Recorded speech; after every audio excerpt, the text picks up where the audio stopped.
కాకినాడ ఉప్పాడ దగ్గర చూసారా ఎలా ఉందో. ఇది ఇక్కడ కనిపిస్తుంది కదా, ఇది మంచినీళ్ళు బావి. ఇది అప్పట్లో మంచినీళ్ళు బావి అంటే ఇలా తాగేవారంట మంచినీళ్ళు అవిని.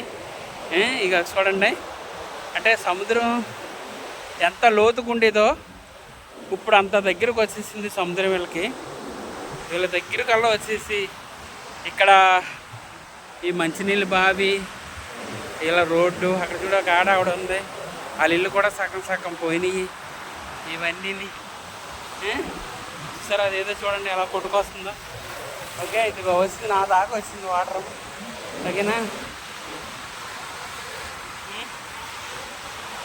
ఇవన్నీ ఇక రోడ్డు కూడా పోయింది. ఇది ఇక్కడ ఒక ఆవిడ ఏదో చేస్తుంది. ఈ రోడ్డు, ఈ రోడ్డు ఇలా వీధి, ఈ రోడ్డు అలా పోయింది, ఇల్లు కూడా పోయింది చూడండి.